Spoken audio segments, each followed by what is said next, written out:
Hello, good morning and welcome to the Little Farmer's Farm with me, Guru Mafinda. I've just been to the dentist's and had an extraction on one of the back teeth. I've also got something to show you. Now I'm still Novocained up to the maximum, but I have a new tooth. Alright. As I say, my face is even wonkier than usual because of the Novocaine. But, yeah, I have a new tooth. A full set of tusks on the old Walrus. Let's have a catch up. As you know, we've been starting seeds off. So I'm just going to do a quick catch up, basically, on the seeds that we've started for overwintering. So hopefully we're going to get some wintergreen crops, as well as the onions and the garlic. Spring onions we've started off, and also chives. So we'll have a look at them, eh? Alright, so we might as well start off in the polytunnel, the tiki tunnel, as I call it. And yes, we've got 6 onions growing in there. These are all started in the cells, like we're doing over here. Started off in the cells. We've got the Japanese Senshu, Red Electrica there. They were only put in a couple of days ago, these ones, but already on the Casablanca garlic and also on the pink Germador, the sprouting through, and that was only a few days ago. That was the 20th, and it's the 26th today, so that was only 6 days ago that we started those ones off. But as you can see in the buckets and in the ground, in the beds that we've got here, they're coming through nicely. The Casablanca garlic was just put into the pots. It wasn't started off first. It was just the cloves that we placed inside the pots. And as you can see now, they're all bursting through. We've got some shoots coming on each and every one of those. They're not doing as well in the bed, but they are coming through. Where are we? There, for sure. There, and there. So they are starting to push their way through. Continuing the garlic theme, we're up in the 4mm twin wall clear polycarbonate greenhouse, timber frame greenhouse up at the top. And if you remember, we're doing an experiment in shop bought garlic, standard garlic you buy from the shop, as a comparison with official seed garlic. So the official seed garlics over there, 18 Casablanca seed garlics were put into there, and over this side it's the shop bought stuff, which is just the big white garlic bulbs that we bought from the shops. Now, a few days ago I showed you an update on this, and only about half or so of the shop bought stuff had come through, and the Casablanca, the seed garlic, was doing better. Sorry about the rain, guys. It's raining on and off today, and showers. But if you look at those ones, you've got 8 there that have come through, and then 9 at the back, so 17 have actually produced shoots.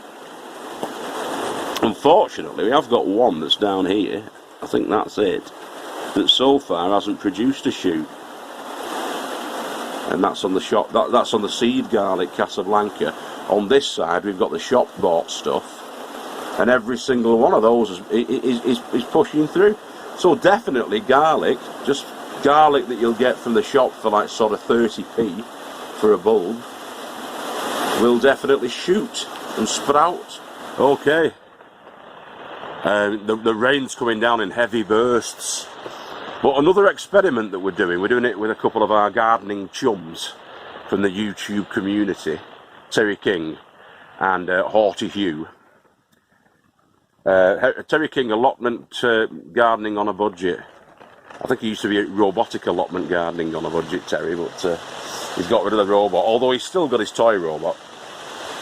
I'm doing an experiment to see if you get the bulbs, plant them upside down, will they still grow? or do you need to put them bums down and snouts up? Sorry about the rain. So we're going to have a look. We're doing a mini experiment. So in the bucket I've put 3 cloves of garlic, the same Casablanca, on both sides. And on the right hand side, right way up, RWU stands for right way up, planted. And on the left hand side it is upside down. So they were planted upside down. And even though the snouts were pointing towards the earth and the bums were pointed at the skies, it seems like we're getting a little bit of soil disturbance, which means that the snout has turned around and is now pointing in the right direction. Obviously it's behind the ones that were already planted correctly. But yeah, interesting. Now 9 days ago I planted some meteor peas in these little pots here, these sort of 2.5 to 3 inch, whatever they are, pots. And if you look closely, bearing in mind it was 9 days ago, it was the 14th of October, they're already starting to poke through, which I think's pretty cool. It's the same sort of germination results you get in springtime, that. Now the Sutton Dwarf broad beans don't seem to be doing anything as yet, but they can take up to sort of 18 days in springtime really to shoot through and burst the surface. They're buried their own depth below the soil level, so that remains to be seen. But at the moment I don't think we're getting much, although it does look like there's a bit of soil disturbance just starting off in a few of these. So it remains to be seen, that, doesn't it, I suppose. We're getting a few little shoots coming up there as well on the chives. That's some chives. I've took some chives home to do, but I've just done a sprinkling of the chives in there, and I can see greenery. I can see greenery popping through. They were about a fortnight ago, those ones. Sensu onions, they were only a couple of days ago. 20th. 6 days ago. I'm not expecting anything from them as yet. But the garlic we're putting at the same time. The garlic always starts to shoot quicker than the onions, I've found. And as you can see there, that's the case. Now in here is our winter spinaches. We started off the spinach. We'll show you in this one first. We'll have a check in here because I've not looked in it. I doubt there'll be any action in here yet. Yeah, no. That was the 18th, and those are the spring onion white Lisbon.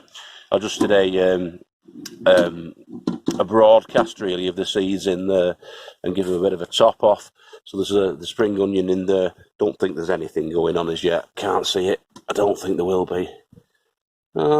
Maybe a couple of little specks and spots. But these were, yeah. So these are the spinaches. 4 different types of spinach. We've got the red kitten spinach, the Amazon, trombone, and the giant winter. The giant winter doesn't seem to have fired as quickly, although that's giant winter. That's giant winter. So that one has.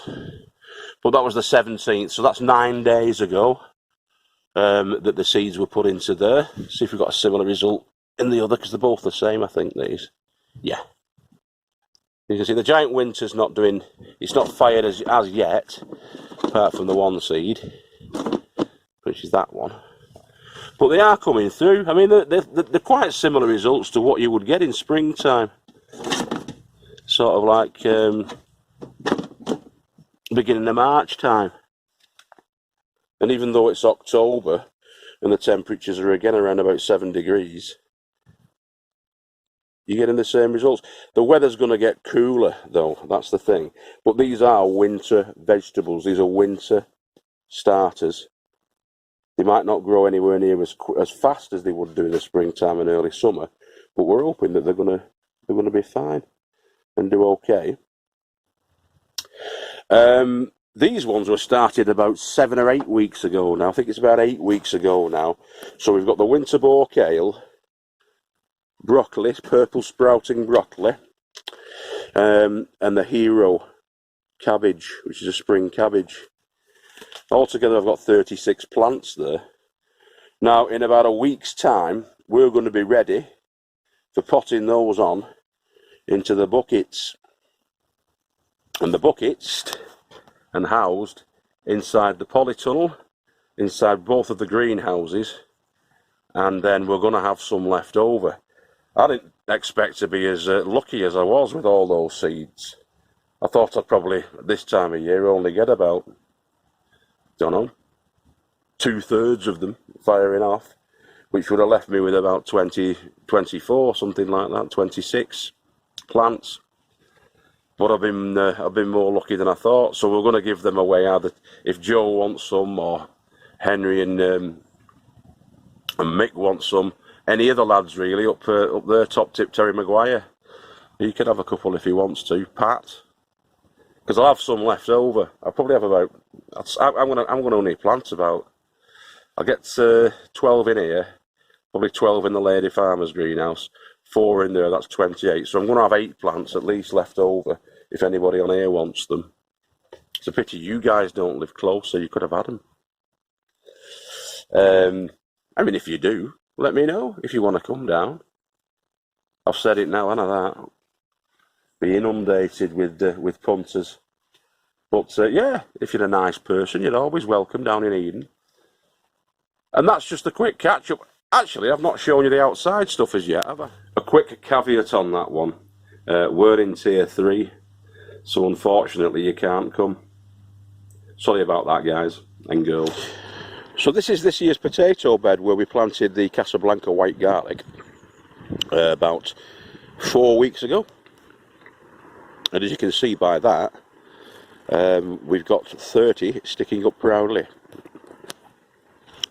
in this end of the bed. Now I did put 7 elephant garlic in, and I think, I'm still correct, yeah, still no show on the elephant garlic. So I don't know what's going on there. They were planted down quite deeply though, they were planted about 3 inches below the ground. So it might just be a case that they've not come through yet. The winter salad bed, still doing fantastically well. The slugs are loving that side of it though, look at that.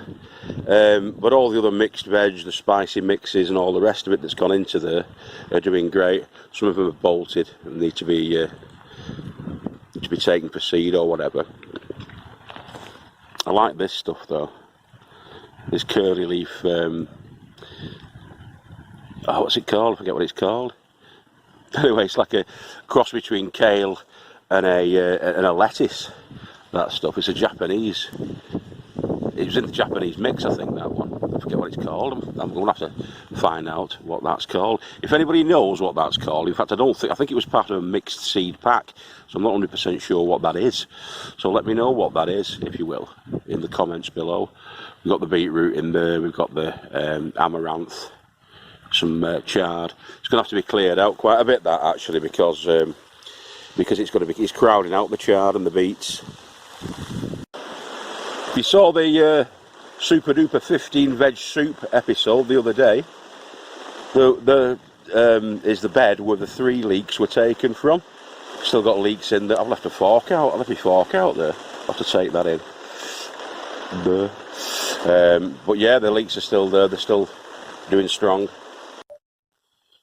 Those are the Japanese Senshu onions that we started off in the cells, in the same way that we've got the onions started in cells inside the polytunnel, and they're doing great.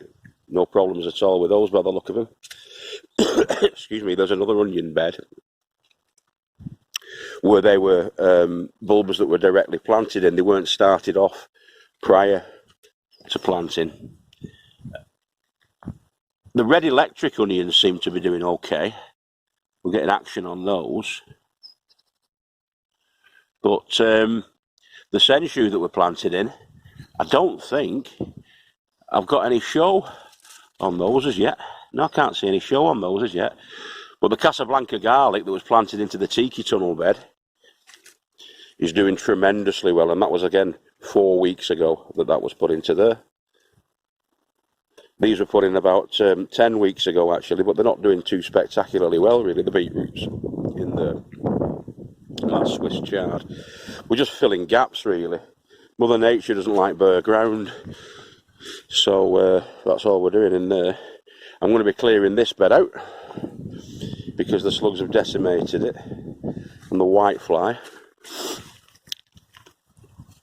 People say, oh, whitefly, they don't do any harm. Well, they do. I think they do. They're not helping the plants, are they? They do sort of chomp and suck a little bit on the sap in the plants, and then that leaves a gap and a hole then to introduce pests. Also in that bed, I fear that I might have club root. It's a spring cabbage over there. I'm pretty sure there's club root in that bed as well, and that's why they're not thriving. But again, the other day when I took the Cavolo de Nero kale off there for the super soup, the odd plant is producing edible leaf. So yeah, I don't know. Maybe, maybe not. But I was thinking of clearing that out to put the onions in or the garlic into there for overwintering. The climbing French beans. Elf beans, these from Uncle Joe from Mexico, the wise old elf. Coming to the end of it now, but there's still a good harvest to be taken from these before I do pull them out. And again, this is going to be an onion and garlic bed for overwintering. Going to have plenty of alliums for springtime and early summer, that's for sure. But there's still quite a bit of bean on those, the French bean. So there we are. The Novocaine's wearing off a bit now. The corner of my mouth on that side is still drooping a little bit. But in the next episode, we're going to be continuing our Winter Jobs mini-series, and in that mini-series, you saw the other day, I think it was yesterday, where Joe was cleaning the greenhouse care. Disinfecting it and fumigating it, etc. We're going to be cleaning all kinds of surfaces with the J's fluid, because I've just picked some up from B and M bargains, and it was $6.99. J's fluid. J's fluid's fantastic stuff for cleaning any sort of outdoors or pet areas, stables, kennels, as well as greenhouses, any sort of glass and plastic that you've got. Cleaning your tools. It disinfects them, gets rid of moulds. It does all sorts of stuff. This, I mean, it cleans the dirt and the grease, removes moulds, spores, kills various viral diseases as well. Avian flu. So the avian flu is, where is it now? I've lost it now. Where did I get it? Here we are. Kills avian flu H5N1, paramyxovirus, and Newcastle disease. Newcastle disease.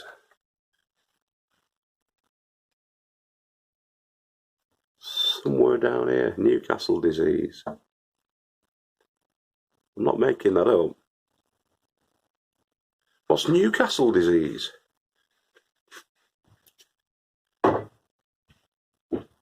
I'll ask Dave's allotment. I'll ask Dave. Or Dino. Dean's lost the plot. Newcastle disease. Though.